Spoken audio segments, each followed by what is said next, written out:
Welcome to part 28. I think this is going to be the final episode in this series. Like I said before, I was wanting to stop at 25, but I had a few more requests for things. So, that being said, let's do some cool stuff to commemorate this final episode.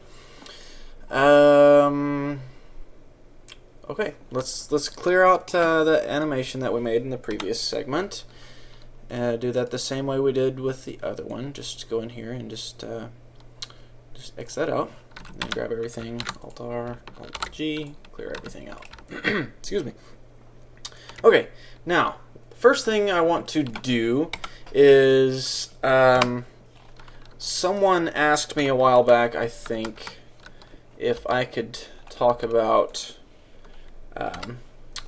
bump maps and normal maps. And I told them I would, and I have yet to do that. So, go ahead and get my scene set up a little bit better again. So what I want to do is I want to throw in just a quick little way to show you, if I can get the right thing going on here. Here we go. Got a new processor, by the way, so things are rendering a lot faster.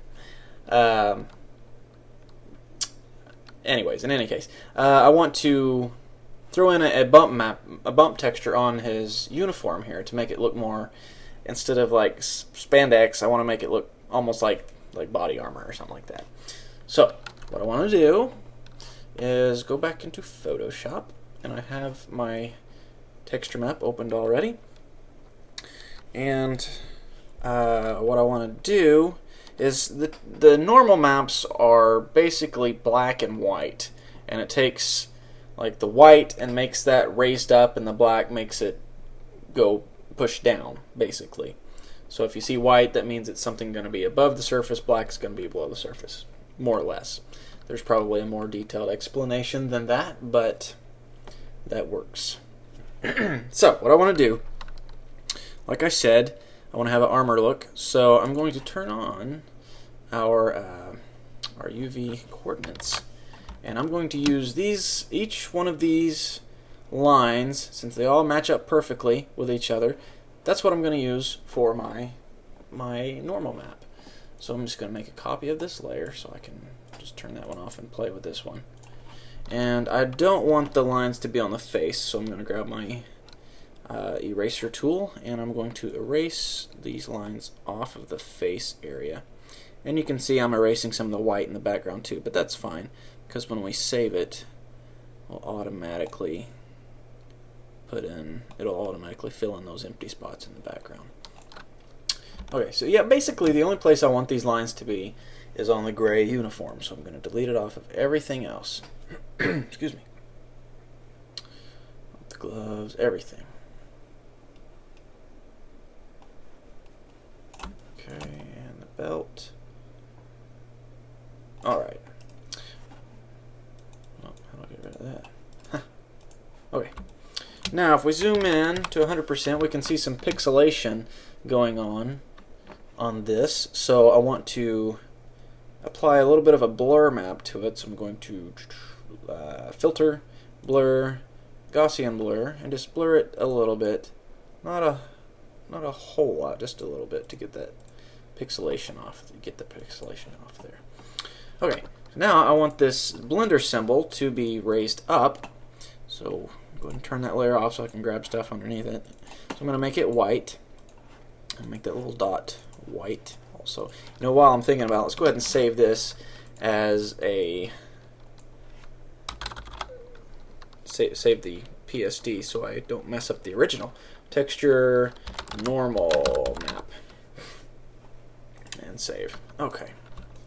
Now I want to make the belt buckle kind of have an embossed type of shape, so I want to make the circle here, make it darker because I want it to go down, and I want the blender symbol to come forward, so just do that. There we go.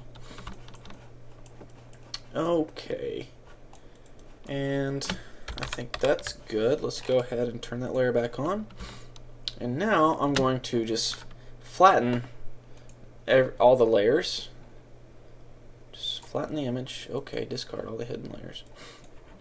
And I forgot to, this symbol on the chest, I want to bring it above those lines so it's sitting on top of them. So let me turn that off again.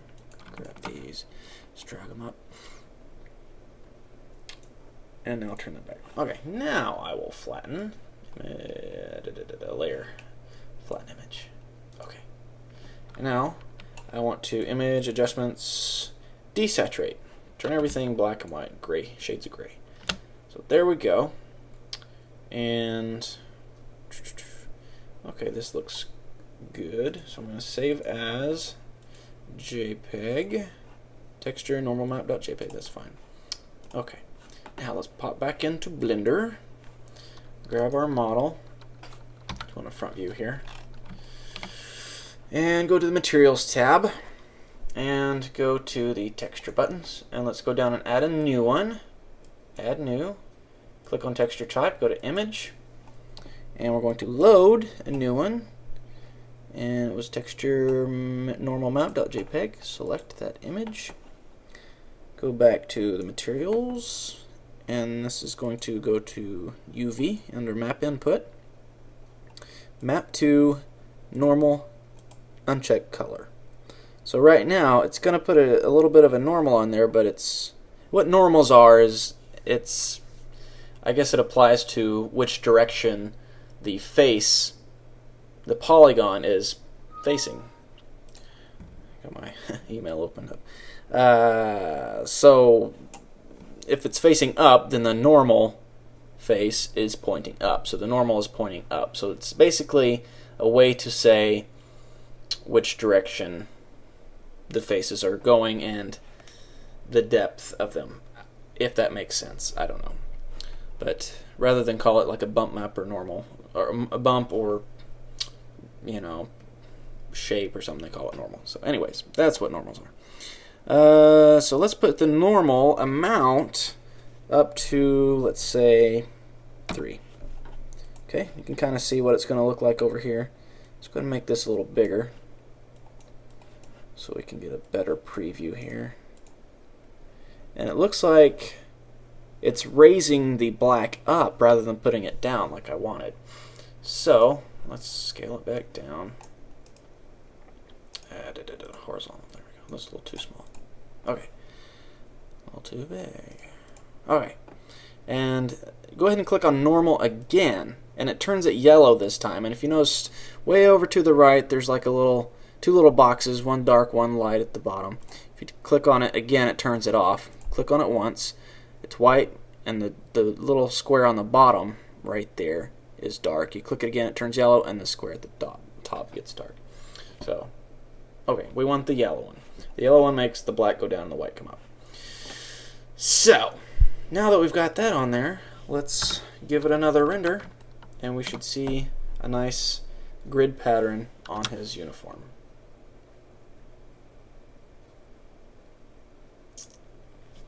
Waiting for it to render. There we go. So there we go. It kind of looks more like a futuristic body armor of some sort now. So that's how you do normal maps. Pretty easy thing. Pretty piece of cake. Okay, so let's go ahead and save. Yes. Okay. And another something someone else asked me. I'll try to go over this. I'm not real familiar with it, but I'll tell you what I know. I want to give him a cape. Someone mentioned the cape, and then someone else mentioned that if you watch the Incredibles, they show why superheroes should not wear capes. But anyways, we'll give him one just so you can see how soft bodies and cloth modifiers work. So I'm going to add a UV sphere just so I can have a place to attach the cape. Okay, scale it down some. Let's put it right there on his chest. And let's go into edit mode. Actually, you know what? I'm going to bring this over to the very center. Let's go to wireframe view. Just hit Z on your keyboard. Go into wireframe view. Let's put that in the center. Let's go to edit view, edit mode, and change it to global. And let's shift D move this to the side. Actually, you know what? I'm not going to Shift D that yet. I'm just going to move it to the side. So now the center of it is at the center. So now if I go into the edit mode, come out of edit mode actually, go to the editing buttons and add a mirror modifier, boom, it adds one directly on the other side. So now we got a good place to go. Okay, so quickly let's go to the back, add a plane. Where'd it go? There it is. Move it back here, go to edit mode, and let's subdivide it a couple of times. Say 4 times. Cloth modifiers work best if there's a lot of polygons. So let's scale that up. And just start giving it the basic shape of a cape. Okay, now I'm going to join this to those spheres that I made. And the way you do that is you have the model that you want to attach, and then you shift select the model you want it to attach it to, and you hit Control J, and that's joining it. You're joining the selected meshes, and now it's part of that mesh. Okay, so now let's start sculpting this so it starts going around his shoulders. Just extrude these out, only the edges, scale it down some. Let's get it to where we can attach it to those spheres. Scale it down, extrude, scale it down. There we go. And let's go into rear view, scale the bottom of it out a little bit. Didn't have clipping turned on, there we go. And right.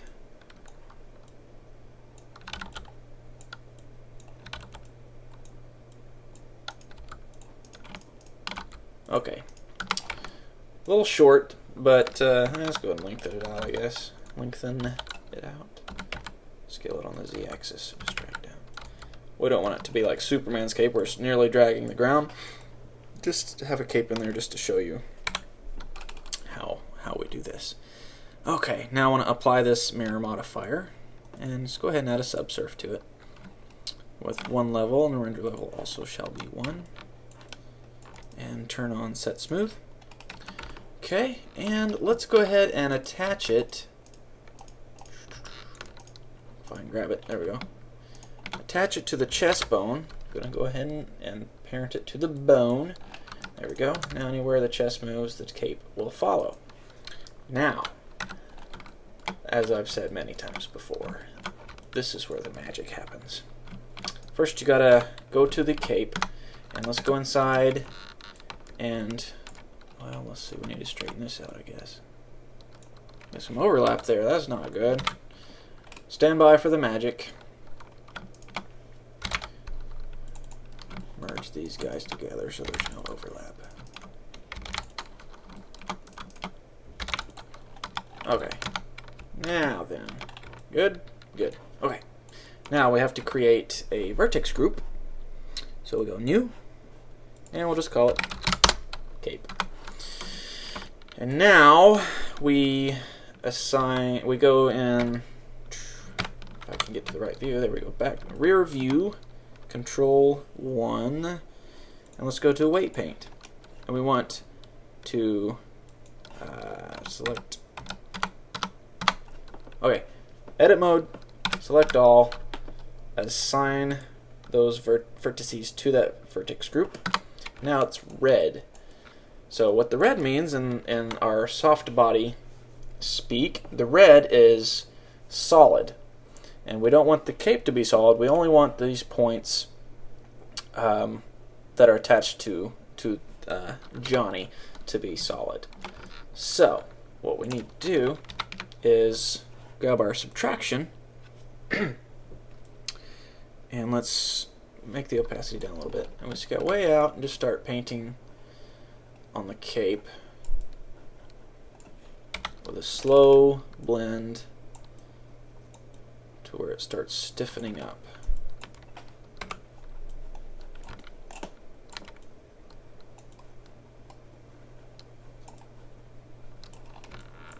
Okay, let's make it. Go ahead and clear that out. Let's go ahead and make it a little. Oops.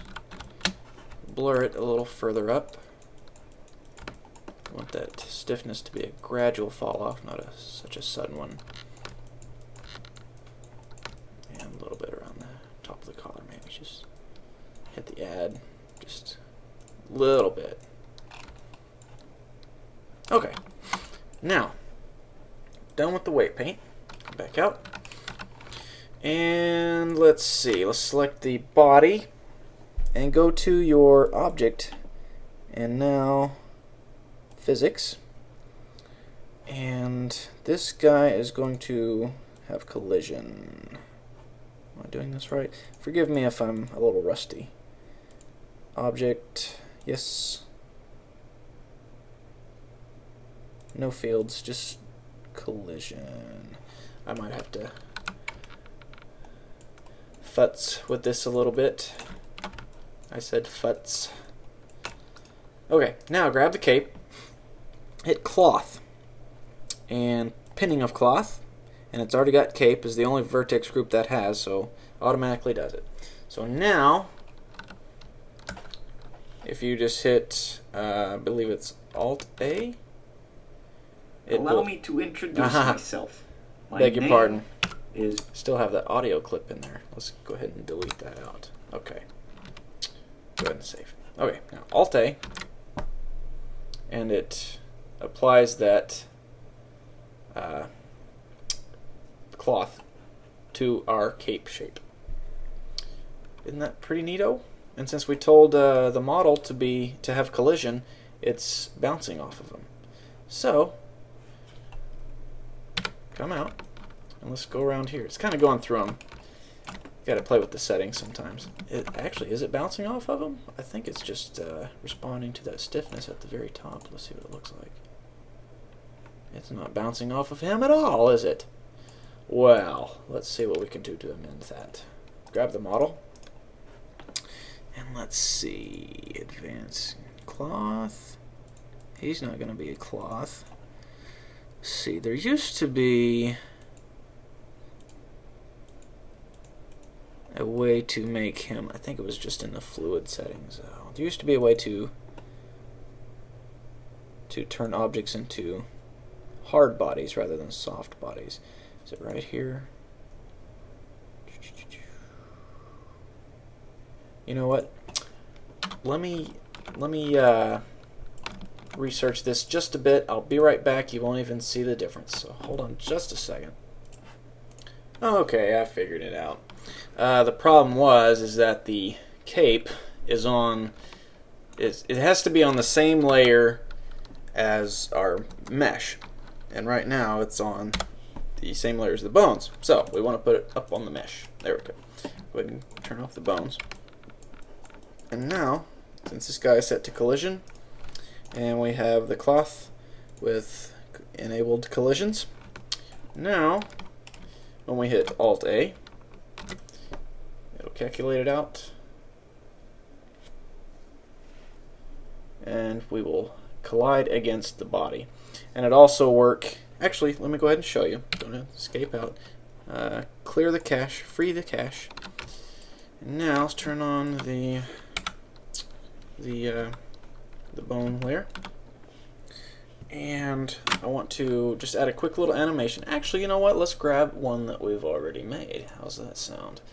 Let's grab walk, and let's see what it looks like. Do we need to go to Editor? Grab the bones.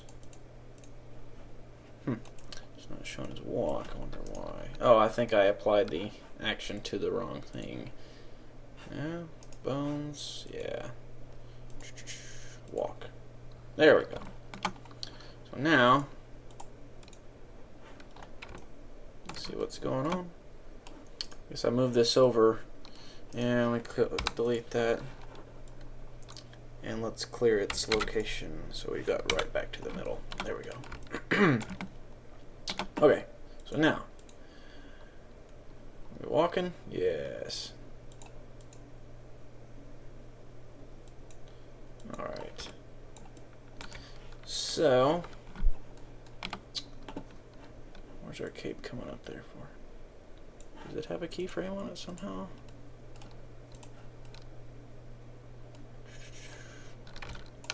Let's name that so I can see what we're doing. Let's go here. Cape. Okay. Cape. Yes, it has a keyframe right there. Don't need that. There we go. So now, alright, let's go ahead and turn off its subsurf just so we can see it. So now, his body's moving. And let's turn on the NLA editor. Are we there already? We're there already. Add the action strip. Walk. There we go. And let's go ahead and join those together. I don't need anymore. Okay, and let's kind of do the same thing we did with the walk loop. Just have it repeat a few times. Turn off that lock. I want it to end at, there we go. So now, it's got a walk cycle going on.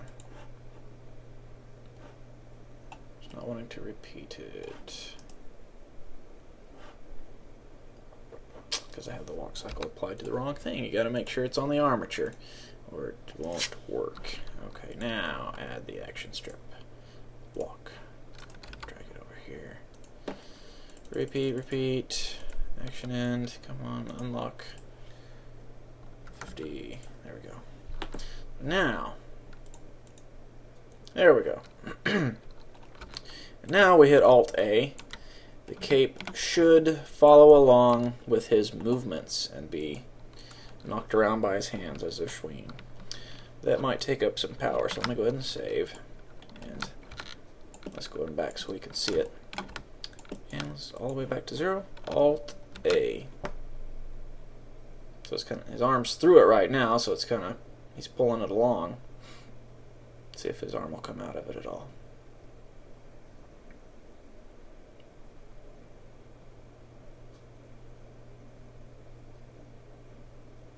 I guess he's stuck in it. It's like he's got a hole, his arm through one of the holes in the cape or something, and he's pulling along with his arm. But that kind of just shows you how to add a cape or, you know, a dress or anything that could move along like that. So go ahead and let this go a little while longer, and then we'll play it at normal speed so you can kind of see what's going on. I'll let it go a few more. Okay. Now, let's go ahead and play. See? Neato. Okay, so that's how you do a cape. And if he's flying through the air or something, I'm not sure. You'd have to, I guess, put a wind something on it. I don't know. Hadn't really thought that one through. Anyways, so there you go. That's how you add a cape to the guy. And we saw that render with the new normal map. So I think I've covered just about everything you might need to know to create a nice character. I guess that's it. Well, thanks for watching this series, and stay tuned. I'm sure I'll keep making more tutorials, but for as far as this series goes, I'm going to call it done. Thank you for watching. Good night.